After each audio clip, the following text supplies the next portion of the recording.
African culture, African culture, African culture. We love African culture, African culture, African culture, African culture. We love African culture. They wanna steal a culture, take a fashion, copy styles. Never give us credit, but always try to bring us down. The revolution never televised. Blood, sweat, and tears in my eyes. Victory's my top prize. Drums and melodies synchronized. Hi everyone in TV land. I go by the name Mizonic. Today is the first installment of our show. The name of the show is African Kings of Hip Hop. And unfortunately, I couldn't get my co-host Jimmy Black to be on the show today. I have a few topics to go over. And I have a few topics to talk about, and this show is basically going to be an interesting show. We're going to talk about everything from connecting African Americans to Africa, to Africans. You know, we're going to talk about different African countries.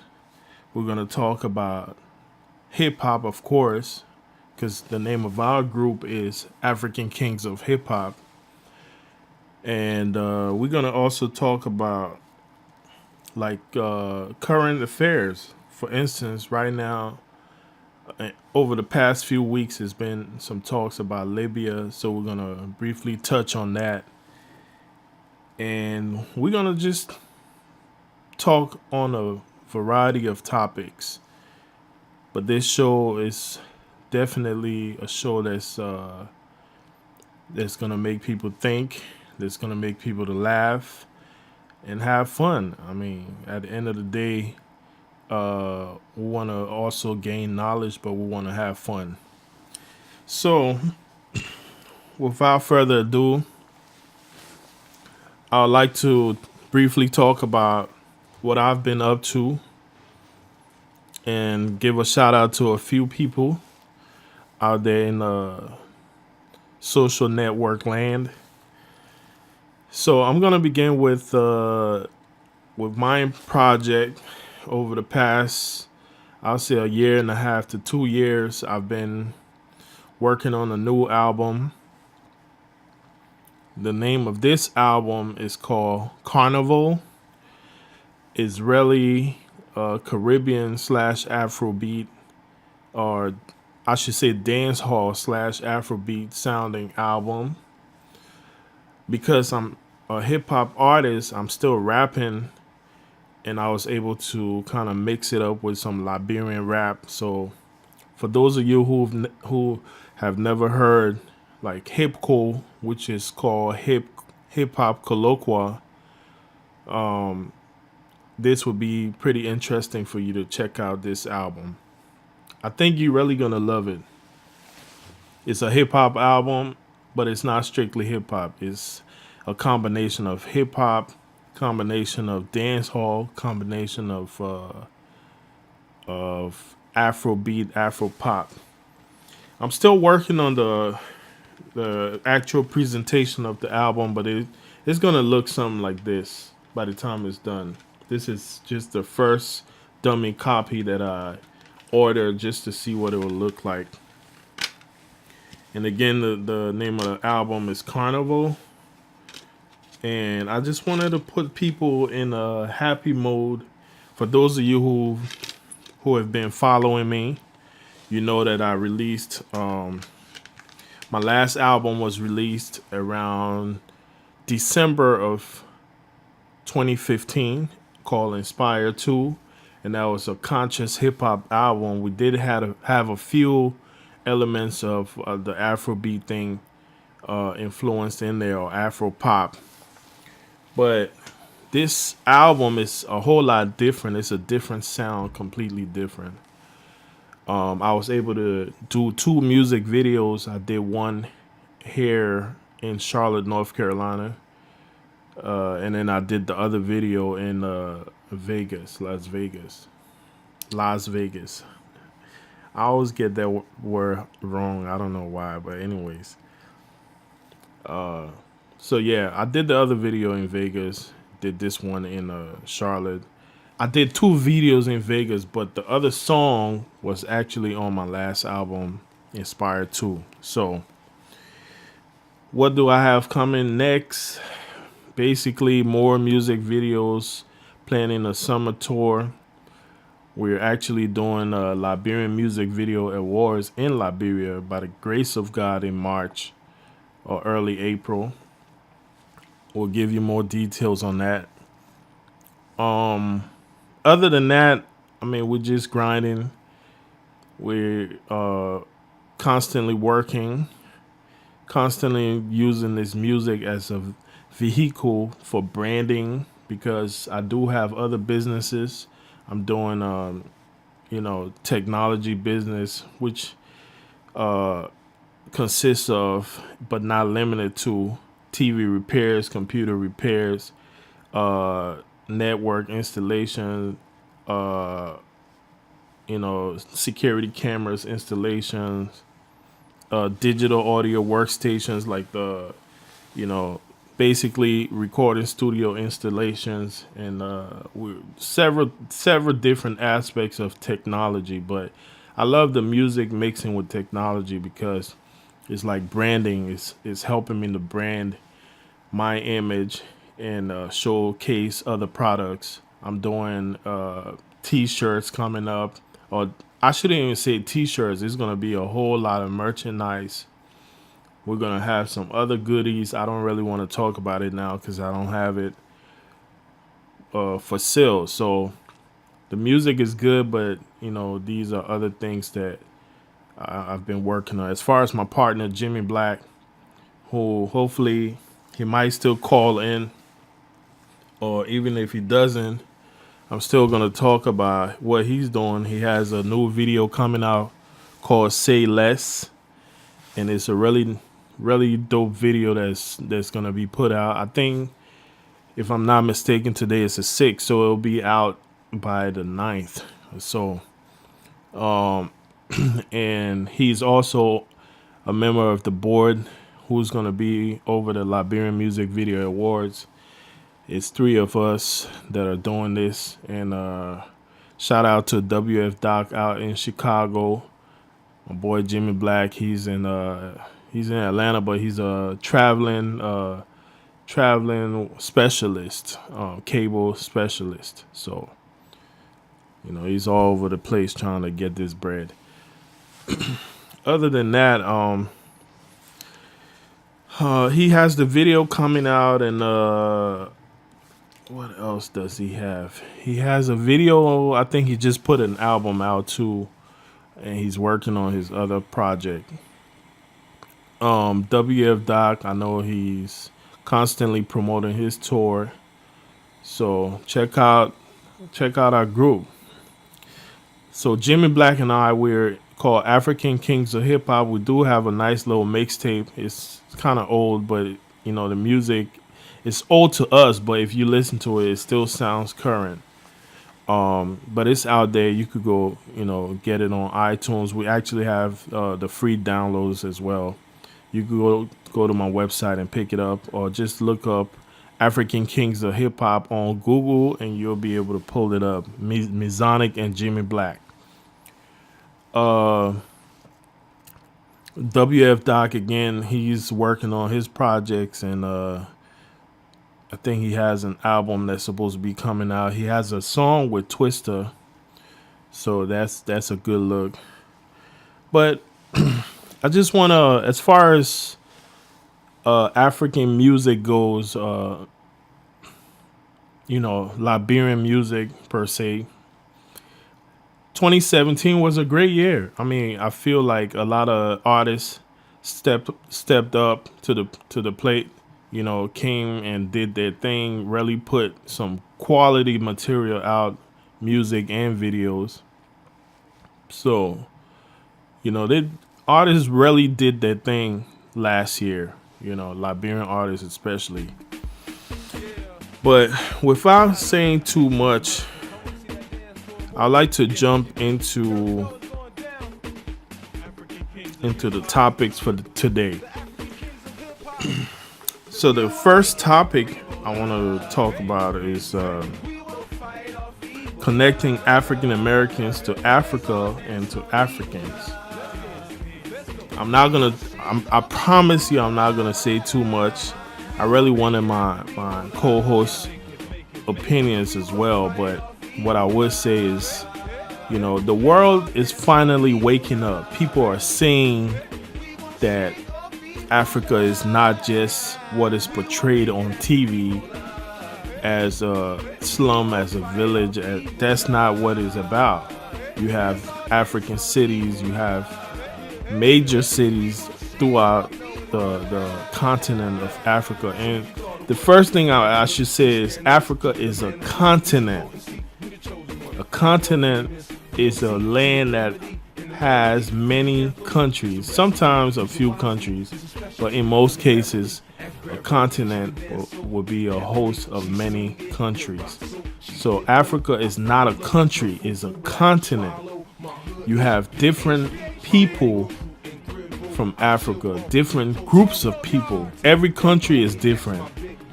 It's just like leaving from the United States and going to Mexico. You have different, and even in Mexico, by the way, you have different groups of people that speak. They probably have different dialects, meaning they have like depending on certain areas you travel, they have like a different language they actually speak. So Africa is very huge and very diverse. So, most people in this country, in the U.S., nowadays, some people are learning, but we're out here to help and put the information out there so people can understand that it is very diverse. Some people will ask, well, I want to go visit Africa.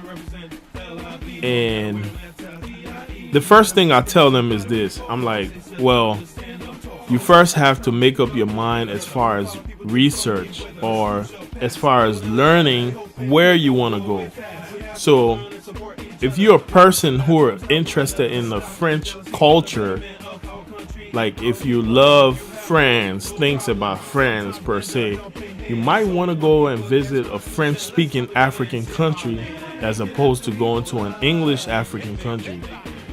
So if you do a little bit of research, go on the internet or wherever you have to look, you'll find out that countries like Ivory Coast, Guinea, the Congo, so many countries throughout Africa, the national language of those countries is French. And then if you're a person who's interested in traveling, because of course we speak English in the US, so if you want to go to an African country that speaks English, like where the national language is English, then you could start researching and find out that countries like Liberia, Ghana, Nigeria, South Africa, Kenya, Zambia, Zimbabwe, these countries are all English speaking African countries.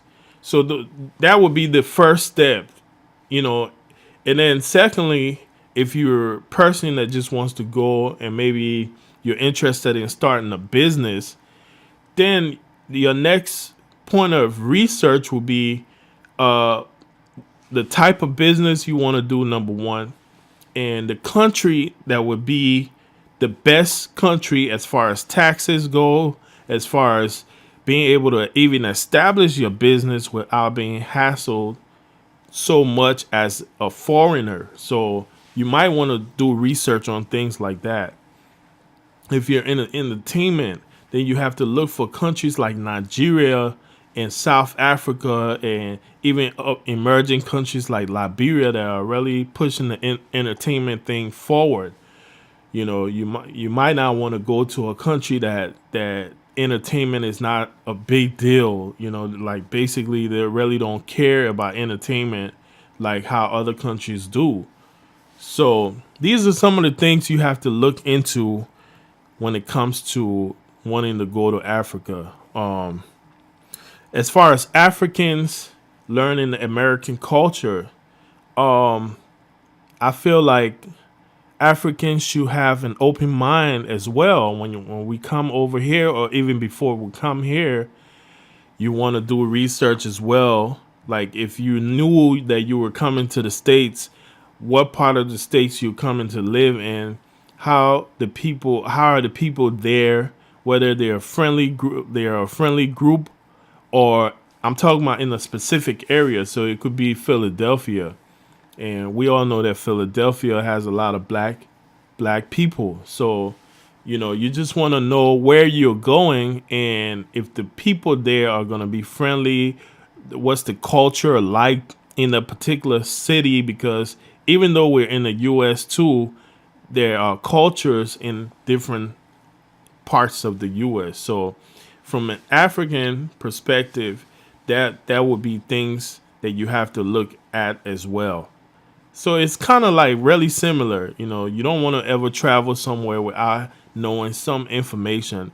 And you never want to really establish a business in a place that you don't have any knowledge about, anyways, because, I mean, you're going to fail. Apart from failing, you might even get scammed. So you want to always make sure if you're going to establish a business, you want to visit first or even 2-3 times before actually putting your money on the ground to start something. But there are a lot of benefits to doing business in Africa, different African countries, a lot of benefits.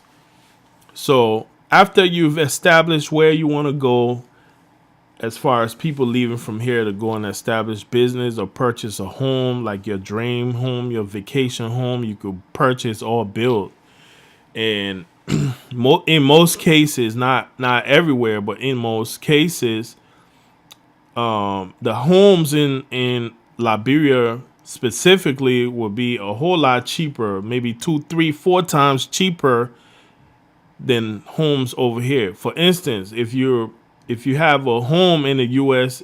and your home is around $100,000 or $150,000, that same home in Liberia might be even cheaper, like way cheaper.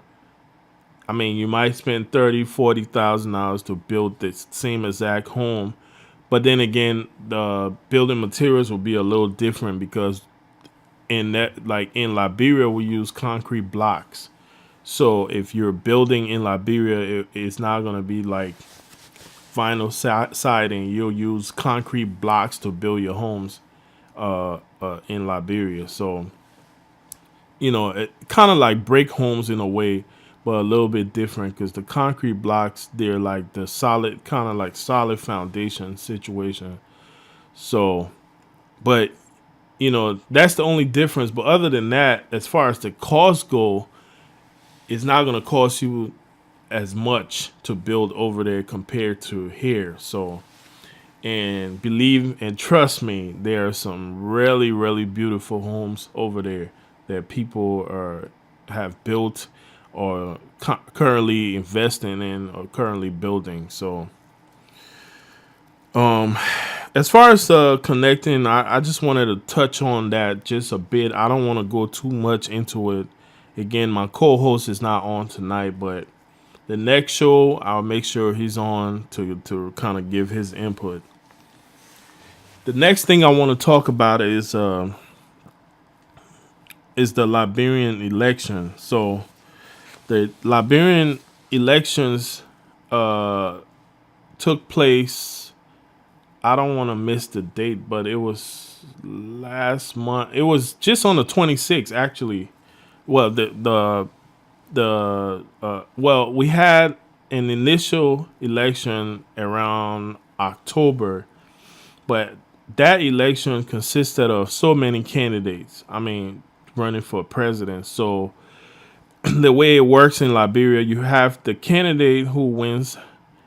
I guess they need like, I want to say 50 or 50, no, not 50%. It's like 51 or 52% to be declared the winner. So in that election, basically, we had two candidates that was close to that number, a little bit close, but the rest of them had to drop off. So we had a runoff election on the 26th, and a guy by the name of George Weah, who used to be a professional soccer player.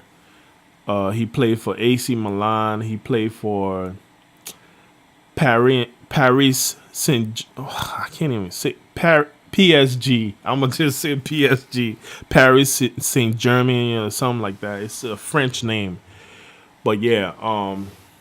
So George Weah, who was very popular when I was growing up as a little boy, he ended up winning the elections to be the president. They haven't even done the inauguration yet, but he's our current president, so he's gonna be the one taking over the country. And a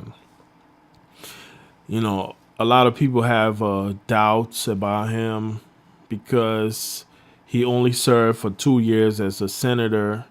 But what I would say about George Weah is this: I don't know what his plans are for this country. I don't know what he's. I mean, I know that he has love for the country, for Liberia. He has love, and I feel is genuine love. I really feel like he's not faking about that. So, but what I do see is I just want and I hope that he has the country at heart and has a plan. I hope he has a plan because there are a lot of ex-combatants, a lot of people who fought in the Liberian Civil War that are jobless and basically they're just doing anything to get by. So coming into a country like that to be the president and what I heard, I don't know if it's factual, but I heard that the government that's still Ellen Johnson Sirleaf's government was so corrupt to the point that George Weah's administration is going to be starting on almost like a negative budget. So he should have been starting on a budget of at least $500 million, at least that. But from what I'm hearing, he's going to be starting with absolutely nothing. So coming into a situation like that, I personally feel like we as Liberians, we first need to put our arms around him and really pray for him, number one. Number two, he needs to focus on things that will work fast. And when I say work fast, the first 2 years are very critical, very critical 2 years, the first 2 years. So once he's inaugurated and starts working, the focus should start with agriculture. Put the citizens to work. Let them start doing farming, and then other industries are going to spring up from agriculture. Other industries. I mean, you could just imagine you could have several manufacturing plants doing everything from packaging to this and that, but agriculture growing every type of crop and really having the country in a place where we're self-sufficient when it comes to food production, because once you have enough food, you could actually sell the food to other countries, and I feel like things like corn, like rice, of course, bananas, plantains, and beans and peanuts and those things, tomatoes, those crops, they grow pretty fast. So it's like, if you really get in there and focus on agriculture, within 3 to 6 months, you'll start seeing a turnaround on things. So, and the land is fertile. We don't have to worry so much about fertilizer everywhere. I mean, that land is pretty good. And during both seasons, the land is still good. We have 2 seasons there. So it's rainy season and dry season. So with that being said, I just think that, he should start with that, of course. encourage foreigners to come in and establish, foreigners and Liberian citizens, by the way, to come in and establish business. There should be some type of plan where he is going to encourage educated young Liberians to come back home and establish themselves in the government. So if there's a company or group of companies or government government jobs that are available, there should be some type of plan where you're providing like a house to lease for 2 years or off the government, of course, like a package deal. Like if I'm coming there to work, I want a house to stay in for about a year to 2 years. I want at least a government car. I want to be able to have gas card and my salary. That way it will be easy for me to pick up and move. So basically, if stuff like that is happening, it will encourage a lot of Liberians all around the world who are educated in every single aspect to come back home and really do some work. Really do some work to help push this country forward. That has to be in place. So those are just some of my thoughts on the whole situation with George Weah and what we could do as Liberians to rally around him.